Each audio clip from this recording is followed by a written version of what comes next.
Dr. Jifeng Liu is also a professor at National Astronomical Observatories in China. He is going to talk about the highlights of research at National Astronomical Observatories. But Dr. Liu made his thesis in Beijing University and then moved to the University of Michigan and went to Harvard University for a postdoc. And he was a Chandra Fellow there between 2006 and 2009.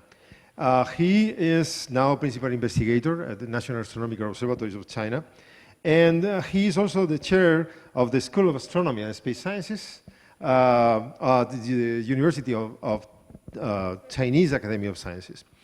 So his research interests, his personal research interests, are related to compact objects and transient phenomena at high energies, and he will talk about highlights of research at NAOC, but also about his own highlights research. Yes. Okay, so thank you very much for your talk. It's a 20 minutes talk. Okay, thank you for the introduction. It's a pleasure to be here. And as our Director Zhao already introduced in the previous talk, you can see our NLC actually is heavily involved in like national projects like LMOST or FAST or space missions. But at the same time, NLC researchers are also involved in wide fields of astronomy. So here I'll just give some research highlights in the previous year, 2015. And such research actually range from say like a fast radio burst. A group of us actually, helped to, publish this Nature paper. They found this fast radio, burst. And in another, I'm just trying to give a very fast, very brief introduction of what we do there. So try to emphasize my own, my own research. That's my own. Okay, so fast radio burst, and also, oops. And also, that's our own research. We actually use GTC, publish the paper in Nature saying that, okay, these ultraluminous X-ray sources, they are actually, say, black holes, and supercritical accretion. And also, some of us actually doing like, CO mapping, of this dynamical structures of some of the Milky Way, and also some of us are doing say like here says NGC 4013. It is something between the current Milky Way and a high redshift mergers. And also, okay, this one I like very much. That is, some researchers, they actually look at the SED from, UV, optical, and then they say, okay, this actually a very famous, say that's Macaron, 421, 231, Macaron 231. People used to think, okay, that's a quasar, supermassive black hole, but it turns out they say, okay, this is a binary, black hole. I think, in light of LIGO results, I think this is really interesting. And also, Professor Zhao talked about LMOST. Now we're using that to say, as a first step, try to study the samples of stars. People actually found some new results about, what we think, just normal stars, they have some, unusual features. But here, it just say, we can actually, for the red giant star sample, they actually, calibrate the surface gravity against the other proxies. And also, we have researchers in solid physics. I think a lot of people actually here may be interested in collaborating with them. And here they're talking about discovering and naming a new sunspot structure, light wall, that's what they call it. I don't know what they are. And also a group of people saying, they actually look at a solar neighborhood, not very far away from a solar neighborhood and saying, okay, the Milky Way actually is larger, maybe, much larger than previously estimated, saying, okay, just because, look at how stars move, stars move, around. And also, you may notice that we actually have a small telescope. We call it lunar telescope, a 10-meter telescope on the moon. And we use that to say, look at the water, the vapor, the water vapor component on the moon. Of course, I mean, you don't detect it. You just give up limits. But of course, a much tighter, upper limit. And so the point here, I'm not going to elaborate on this. The point is NLC is a big, academic, unit, and here, we actually, I actually can see many people here actually working on similar stuff, so that we can collaborate, right? And my favorite part actually is ultraluminous supersoft X-ray sources. I mean, looking at the title, you may be, clueless, what it is. Well, it's actually about something interesting. That is about the missing black holes. Well, black holes, galactic, stellar black holes that's ubiquitous, all over the Milky Way and also in other galaxies. And you also know supermassive black holes in the center of galaxies.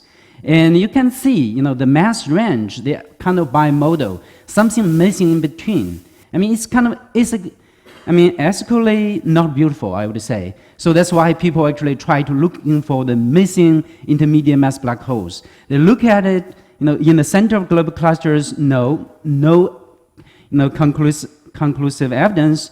So like 20 years ago, people began to look at what we used to call ultraluminous X-ray sources.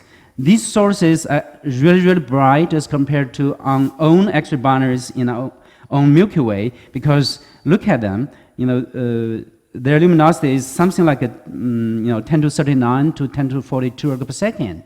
I mean, if you compare them with our own galactic black hole X-ray binaries, you'll notice, okay, the luminosity is much higher. Say black holes, they radiate in X-ray, and that's bounded by by a luminosity ceiling, that is Eddington luminosity. And that actually tells you, okay, if you see something, far above, let's say, 10 to 39 per second, that means, the center of the the binary, the mass actually should be, much larger than what you see in our own, Milky Way's, stellar black holes. And also, the expectation is when you have intermediate mass black hole, the disk around the intermediate mass black hole will be, low temperatured. And say if like we already observe in stellar black holes in our Milky Way, the disk temperature is something like 1 keV. Then for intermediate mass black hole, it should be something like 100 electronvolt. That is 1/10 of that temperature.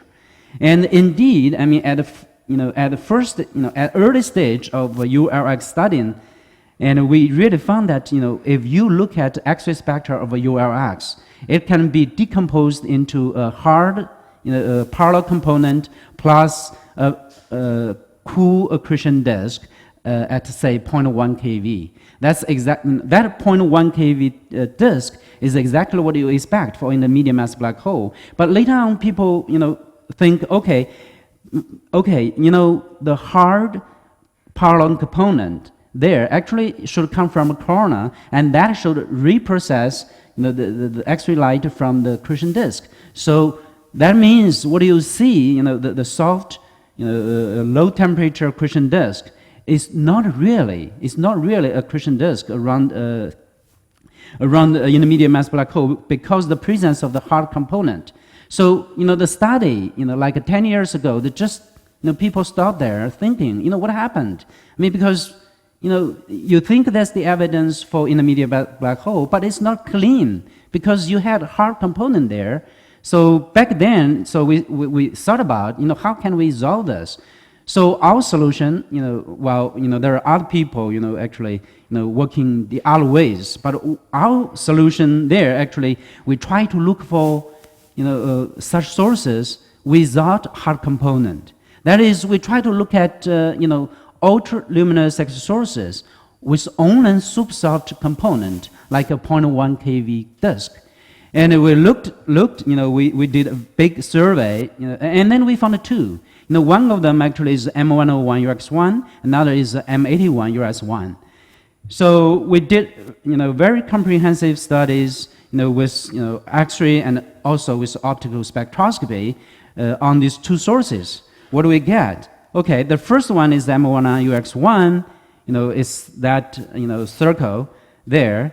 And what we did is we look at all these available optical X-ray data, and we found that actually has a optical counterpart, and that optical counterpart actually is a Wolf-Rayet star. Wolf-Rayet star, Wolf-Rayet star? That is a very massive star in the late stage of its evolution when it's shred of its hydrogen envelope. You actually see directly the helium, the helium emission. The helium of it. And so we actually have this, Gemini campaign, and we got this, very high signal-to-noise ratio, spectra, and confirmed that it is indeed a Wolf-Rayet star secondary. And with this Wolf-Rayet star secondary, you can actually see, the helium emission lines from the secondary. It's not from, say, the accretion disk of the black hole. It is from the secondary. So you actually can use that emission line to probe the motion of the secondary. And what do you get? That's the motion of the secondary. And it tells you, okay, this is a black hole, at least a 5 solar mass, or higher. Only if you look at exactly edge on, will it be in the medium mass black hole. In other words, that means it is just a stellar mass black hole. So basically, the study of the first, ultra-luminous supersoft source, originally we thought, okay, it's a good candidate for intermediate mass black hole. Now, optical spectroscopy study actually shows that it is just a stellar mass black hole. It just have, puzzling emission. Puzzling emission in the sense that, wow, we don't understand. It is a stellar black hole. Then its emission should be hard as like 1 keV. Now it's a supersoft. Why? But observation actually tells you it's there. It is puzzling, but it's there. So it actually, motivate people to think about, and then people realize, okay, it's not, you directly see the accretion disk. It's actually, you see the wind from the system. Remember, the system actually got a Wolf-Rayet secondary. It has a mass loss of 10 to minus 5 solar mass per year. It's a very heavy wind. What you see is scattered or reprocessed X-ray, X-ray, emission from that, photosphere, extended photosphere. So then it comes the second, ultraluminous supersoft source. This one is even more puzzling. But of course, I mean, when we first started it, we realized it could be an intermediate mass black hole, or it could be a white dwarf, very massive, maybe close to Chandrasekhar mass limit, so that it's going to explode as a 1A supernova. Well, so we actually, identified the optical and took spectra with CAC, and that's what we get. What we get is that we found, there's, in the blue, it should be a accretion disk. And the CAC spectra, the slope of the CAC spectra, the optical spectra actually confirms that. You also see from CAC spectra the Balmer emission lines, with like a 500 kilometer per second width. That's kind of typical for accretion disk, around the black hole, right? But what perplexed us, what puzzled us, actually is something we cannot recognize, but that is strong enough that we cannot ignore. That is, you actually can see, these are, Balmer emission lines, what do you see from accretion disk in other stellar black holes. But this one is so broad, so strong, and there's nothing around there, 55, 30 astron. You can look at NIST list, you can look at our literature. That's just, no result. That's nothing there. So this thing, we took the spectra like 5 years ago, and we run into this, unresolved problem, and we had to stop there. And until we got this precious opportunity last year to take a second spectra with GTC. And what happened? Well, the blue one is GTC spectra. You can see, what you can see is you still got H alpha emission line, and you see this one, the strong unidentified line, still strong, in proportion, of course, but it shifted. It shifted by 100 astron. I think, many of you might realize already, what it is, right? It's just, I would say, that's just, heavily blue shifted H alpha. So this H alpha emission line, got blue shifted this way, and the blue shifted H alpha emission line actually got to move. And this, of course, is not the first time we actually observed this. This is the second time, because we know SS433, that system, we actually, once we see that crucial GTC spectra, we just like, hit by a thunderbolt, we realize this, so we ask for more GTC time and more CAC time, and we actually depict how, the blue shifted H alpha line, move, over time.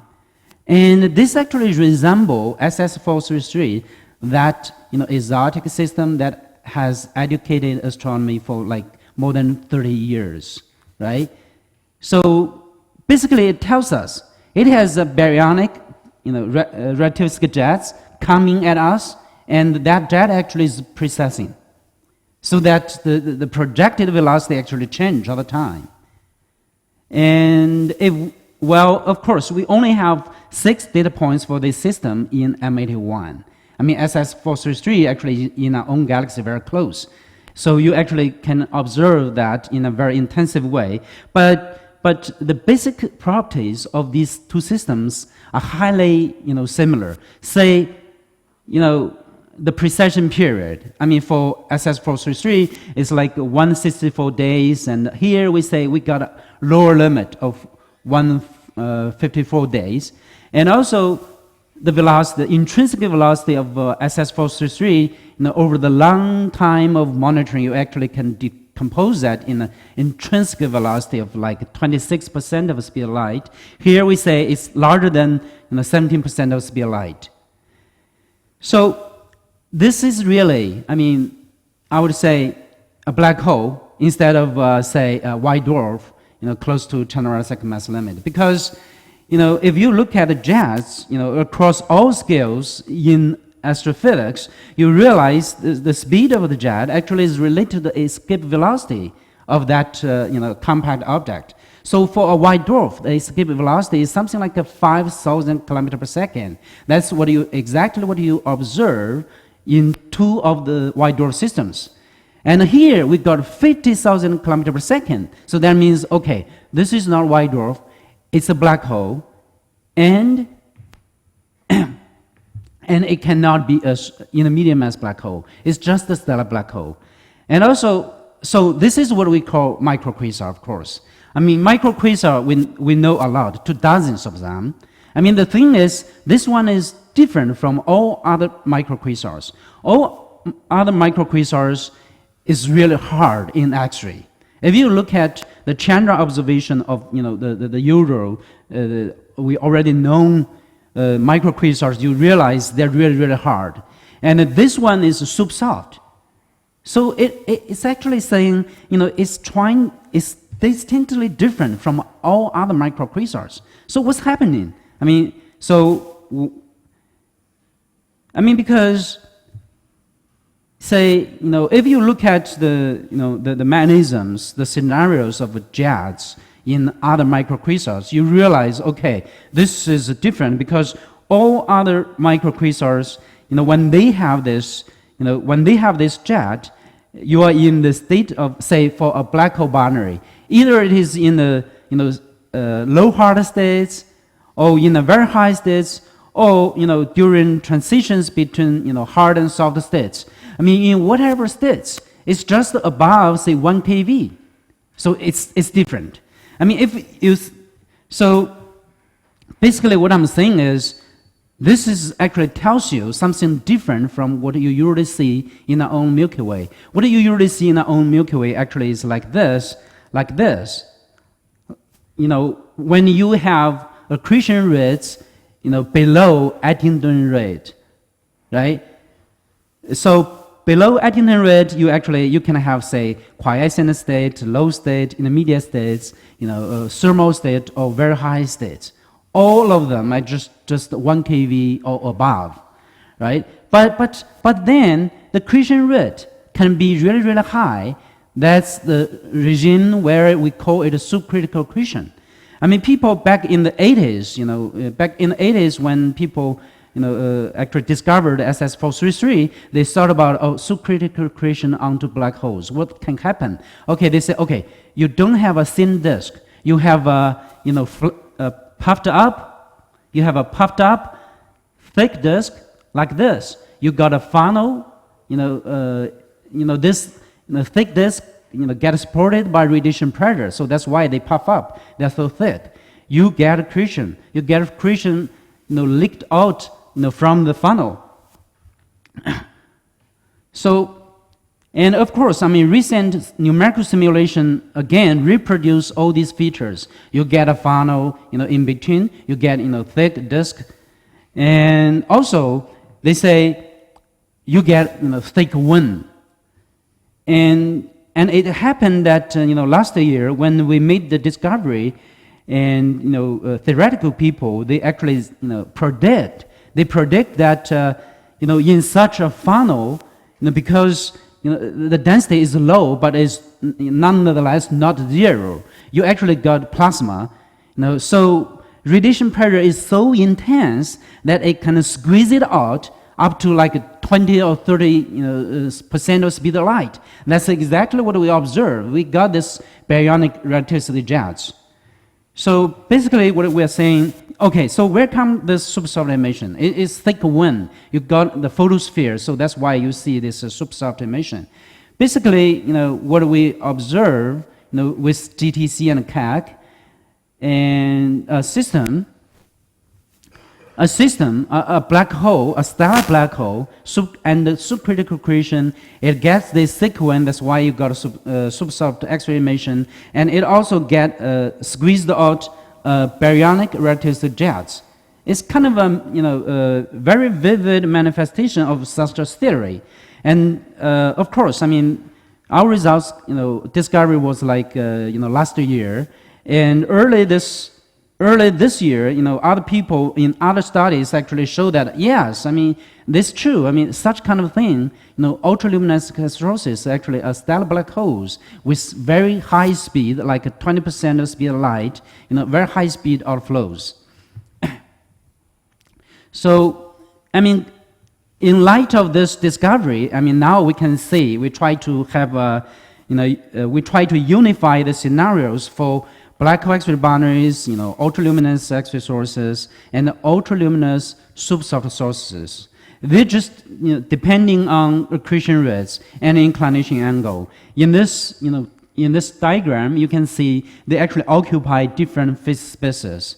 So to summarize, we actually look at this ultraluminous supersoft sources, in hoping that they can actually provide evidence for intermediate mass black holes. But it turns out that both examples actually show that they're just the stellar black holes and the subcritical accretion, which actually give you very thick outflows that pretending to be a photosphere, giving you supersoft sources. And in the case of M101 ULX-1, it also gives you this baryonic relativity jets. So I think our work with GTT actually let the whole field of ULX actually reaching this conclusion that they're just the stellar black holes. Now we only have a few candidates that could be real intermediate mass black holes, but that's for future studies. But along along this line of thought, future work, we're trying to, because M101 ULX-1 is so far away, you just know it has, baryonic relativistic jets, but you don't know the details of accretion and outflow. So what we are doing now, we're trying to look at local ULX. And we fumble through this Chandra data archive, getting a lot of such candidates. We actually, sift through these candidates. Then we follow up with 2-meter telescope in China. And later on, we want to, observe the most promising candidates with, larger telescopes through TAP from Telescope SS program. And hopefully, with GTC in the future. With this, of course, will allow us to determine, what's the accretor, black hole or white dwarf, and also the detailed physics of accretion and outflow.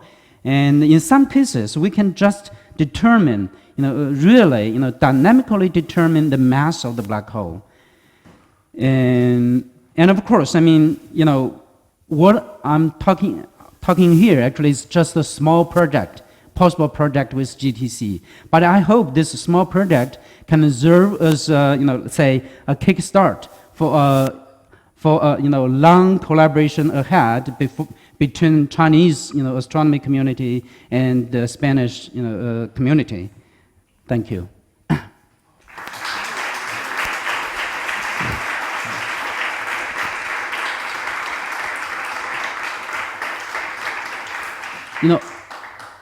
I hope I'm not Thank you very much. from lunch too late. It's fine. Maybe we have time for 1 or 2 questions.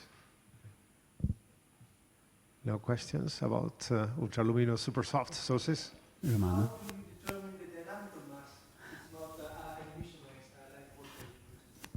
Yeah, right. Of course, you got your way when you actually have a clean system without all these emission lines, right? So now, what I'm saying is, there are some systems, maybe, without, say, too complicated emission line systems, right? You actually can see, how the secondary, the motion of the secondary. Not all the systems you can probe the motion of the secondary, but some of them maybe. Because here is a survey work. That means we have a large sample, Okay. There's one more question there. So, thank you for the very interesting talk. So, the thing with the issue of globular clusters and intermediate black holes is still very interesting because there are other models that suggest they should have black holes. yes, I agree. Could it just be the case that we haven't looked in the right way, or we haven't looked hard enough, or do you think they really can't have black holes? I'm no expert in that field. I just take what other people say. It's no, ironclad conclusive evidence for that. I do notice that there are still a lot of people actually working on, say, both observational and the theoretical lines to say whether, like a G1, right? Like G1 in M31, like Sun A, right? Yeah, it could be. I'm just saying. Sometimes I think, say, astronomy is something very interesting in the sense, you can say that, I can say that, we can both have our own say. So that's why I say it's interesting, Fine. And we conclude here with an announcement that Jianxun wants to make positions in China. Okay? Yep. So not that we want you to move there, but just in case, is the International Fellowship Initiative of the Academy of Sciences. Oops.